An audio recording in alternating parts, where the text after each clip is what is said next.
Hi everybody. Thought I'd try something different today. Instead of reading the cards, I'm just going to talk about something that I've been feeling a calling to talk about. And I don't do love readings. I just do general whatever comes out readings. But today I'm going to talk about the twin flame journey and why there's a chaser and runner. And the one's usually running. And the ones who are watching this are usually either the chasers or the more divine feminine of the energies. Now, the reason why, well, there's a few reasons why, but the one person runs away is because when twin flames, when these soulmates, these are really powerful, great soulmates. So when they come together, they shed light on parts of the soul that was long forgotten or diminished, dimmed in some capacity, shape, or form. So when you come together with if you're on the twin flame journey, you come together with your divine counterpart. You're together for a little while, and then something happens. One of the two gets overwhelmed and pushes the other away. So this happens when they feel love, right? It has a lot to do with feeling love, and it's foreign, right? It's like tasting a new flavor for the first time. It's overwhelming, and you don't know how to take it. You don't know if you like it or not because you're not used to it. So when one of the two feels this overwhelming sensation, like this can't be real, right? Doubt and fear creeps back up from the ego. So they end up pushing the other away. They end up sabotaging and settling with someone else who is feels more comfortable, right? They end up settling instead of thriving for that higher connection. So as the one left behind, you almost want to chase after them, and you get filled with all kinds of turmoils like, what did I do wrong? What could have I done better? Well, all these things that the woulda, coulda, shouldas is really, you got to self-reflect, because twin flames, right, these are soulmates who are perfect mirrors of the masculine and feminine energy, right? The masculine wants to be more like the feminine wants to be more like the masculine, but in their divine right, they are the masculine and they are the feminine. So it's usually the masculine who runs away because they're not used to the feelings, whereas divine feminine is more emotionally mature. They're more in touch with their emotions, their like joy, happiness. You can cry on any emotion. You watch a Disney movie, cartoon, and you're crying 3 or 4 times because something good happened or something terrible happened. So the feminine, who is more in touch with her emotions, can deal with the emotions. But a divine feminine, who is not used to like the stability, being grounded, being rooted, wants this like seeing, or you're with somebody for just a couple of months and someone pops the question, right? You want to get married? Ooh, I don't know. How you doing? Got a little friend flying by. So that scares the feminine away, and then the masculine is wondering, well, what could have I done different? Well, it's not that what you could have done different. It's all divine timing. It's all happening how it's meant to happen. So once you go into this phase of separation, it's all about reflecting and learning about yourself what your divine counterpart shed light on. So where I don't do love readings, I don't go and do, because I'm on a twin flame journey. So right now I'm in separation. During my separation, I had to learn self-love, right? Self-validation, that I am enough, I am worthy of love. I don't have to chase and push and impose, like, oh, you should love me because I can do this, or like my acts of service, like the 5 love languages. My acts of services were through the roof, right? I always want to do something just to show my value, just to show my worth. But I had to step back from that. So whatever it is that you feel that you're lacking, it's all within yourself. Like, this is the time that you want to step back, meditate a little more, self-reflect, and fill your cup, right?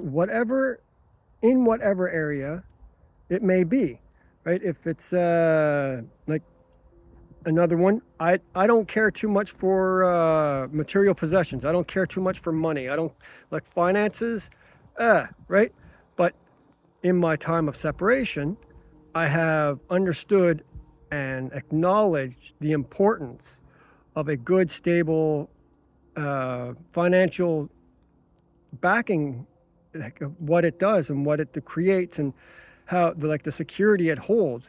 Like, no one wants to wonder, well, where are we going to eat tomorrow, or what are we going to eat tomorrow? What are we going to are we going to have enough for rent? Are we going to have, right? So you can't have any doubts. So when you can understand all these aspects that make a good, stable relationship, like, look at it, do some research, read a couple of things. You are not the fault. You are not what's wrong. You just have to look within yourself and see what you can do to improve yourself, to make yourself a better version tomorrow, right? Be the best version you can be today, so you can be a better version of yourself tomorrow. So when you stop chasing, and you stop waiting, like even waiting, oh, when are they going to call? When am I going to hear that message? When are they going to come back? That don't work. That just keeps pushing them away. You got to acknowledge and realize, I am worth it. I deserve love. I deserve peace. I deserve kindness. I deserve respect. I am lovable. I am respectful. I am faithful. I am loyal. I am honorable, right? You got to be able to enchant these into your soul, into your being, and become one with it, right? The divine, God, the creator, the universe, whatever you want to call it, the source of all thing and being, it's within yourself. It's at your core. And within there, you can find the light that brightens your day. And when you're in the darkness and you can find your own light, your twin flame is going to feel that separation, that you've drawn your energy back, right? It's almost like a cutoff, right? Now, the red thread that you can hear about and read about, it's all about quantum physics, really, of two souls. What happens with one is happening to the other. So when you do your self-reflection, you do your meditation, you're going to awaken this into your counterpart. They're going to start doing the same thing. So when you stop waiting and you start working on yourself, when you stop chasing and you start filling your own cup, it's going to attract them to come back to you. And the universe is going to work in miraculous ways, and they're going to come back to you. It's like the separation isn't forever. Now, if you don't do enough work, if you don't do the process, then it might, that separation might last this lifetime, and you'll meet each other in the next. If you do the work, you put in the effort, they're going to come back to you. And who knows? You might evolve from a twin flame into a divine spouse.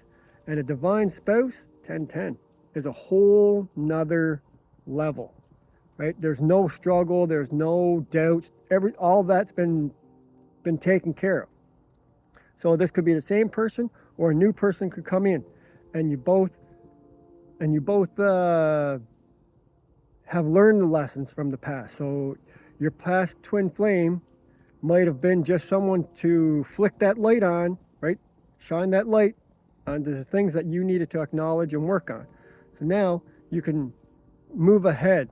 So if you let that person go and okay, you don't want to deal with them anymore, but at the same time, love them unconditionally, right? That's another thing. You have to find that unconditional love, because that's what life is about. It's all about reconnecting and finding that love. When you find that love, you're going to find that peace that comes along with it, that serenity.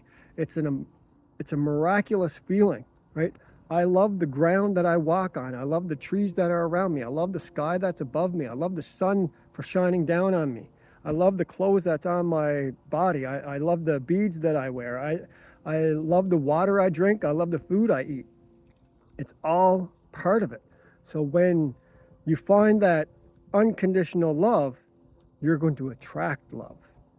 And the one that's meant for you will come into your life when the time is right. You have to acknowledge it, 1144. You have to accept it for what it is.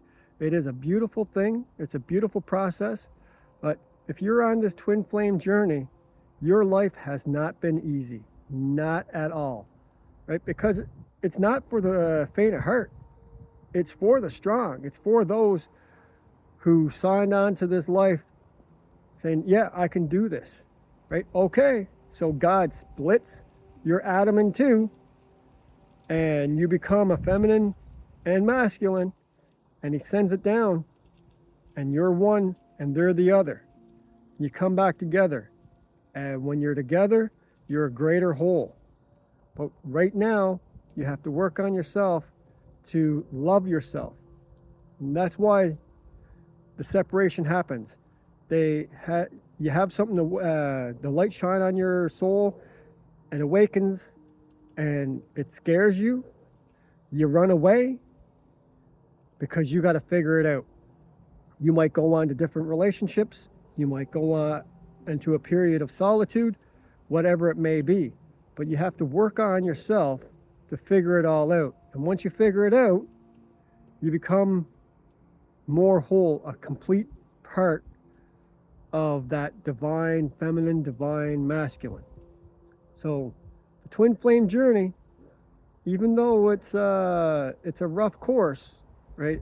It's worth it in the end, because even if you're alone and single for the rest of this lifetime, you are a more complete being. You're a more complete human. Your light will shine brighter, and it will radiate to everyone around you. So, with love, light, and positivity, I'm Sid.